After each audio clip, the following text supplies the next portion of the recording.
রাসূল বললেন ওমর এখনো সময় আসি নাই। ওমর ফারুক রাদিয়াল্লাহু তাআলা সেই দিন বলেছিল, ইয়া রাসূলুল্লাহ হাবিবাল্লাহ, আমি ওমর আজ থেকে ইসলাম ধর্ম কবুল করে নিয়েছি এই মক্কার নগরীতে। আমি ওমর আরো 10 জন, আপনি দিয়ে 10 জন, এই 11 জন আমরা নারায়ে তাকবীর আল্লাহু আকবারের স্লোগান তুলতে চাই এই মক্কার নগরীতে। সেই দিন ওমর ফারুক রাদিয়াল্লাহু তাআলা নারায়ে তাকবীর আল্লাহু আকবারের স্লোগান দিয়েছিল, বলেছিল, ও কাফেরের ছেলেগোন্ডা আসো, আমি ওমর আজ থেকে ইসলাম ধর্ম কবুল করে নিয়েছি। আমি ওমরের নারায়ে তাকবীর আল্লাহু আকবারের স্লোগান দিব এই মক্কার নগরীতে। কার স্ত্রীকে তোমরা বিধবা করতে চাও, কার সন্তানকে এতিম করতে চাও, আমি ওমরের নারায়ে তাকবীর আল্লাহু আকবারের ধ্বনি তুলতে চাই, আমার তলোয়ারের সামনে এসো, তাকে আমি 2 খণ্ডিত করে দিব। আল্লাহু আকবার বলেন। সেই আজকে মুসলমান আওয়াজ দিতে হবে, কারণ আজকে যদি মুসলমান আওয়াজ আর হুঙ্কার না দিত, ওই তসলিমা নাস্তিনের মতো নাস্তিক আর কুলাঙ্কারের গোলাগারের বাচ্চারা আজ বাংলার মাটিতে অবস্থান করতো। কথা বলেন ঠিক কিনা?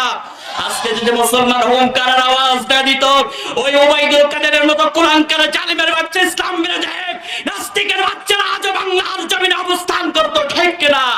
আজ যদি মুসলমান হুঙ্কারের আওয়াজ না দিত, 5 আগস্ট যদি আজকে মুসলমান হুঙ্কারের আওয়াজ না দিত, বুকের তাজা রক্ত বাংলার জমিনে, ওই রংপুরের জমিনে, গাইবান্ধার জমিনে যদি ঢেলে না দিত, ওই কুরিয়াসিনার মতো নাস্তিক গোলাগার শয়তানের বাচ্চারা আজ বাংলার জমিনে অবস্থান করতো। ঠিক কিনা বলেন?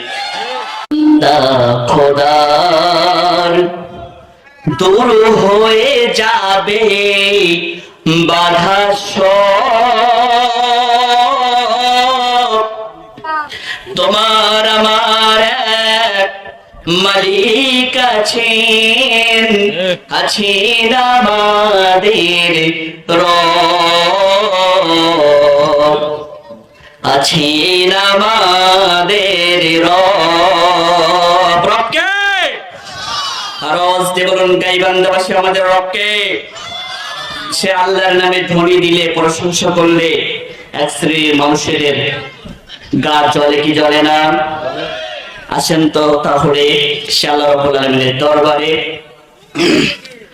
আকাশ বাতাস মুখরিত করে দিয়ে, হৃদয়ের আবেগ আর অনুভূতিটুকু উজাড় করে দিয়ে বলছে আলহামদুলিল্লাহ। প্রশংসা করলাম কার? খুশি হলেন না খুশি হলেন? আল্লাহর প্রশংসা করলে আল্লাহ খুশি হয়ে যায়। সুবহানাল্লাহ বলে। আসেন একটু দুরূদ পাঠ করে সেই বিশ্ব মানবতার দূত, যে নবীজি সুপারিশ না করলে কঠিন হাসরের ময়দানে, কঠিন কিয়ামতের ময়দানে আপনি আমি কেউ জান্নাতে যেতে পারবো না। সেই নবীকে নিয়ে এক শ্রেণীর কুলাঙ্কারের বাচ্চারা টকশোর ভিতরে পুলিশ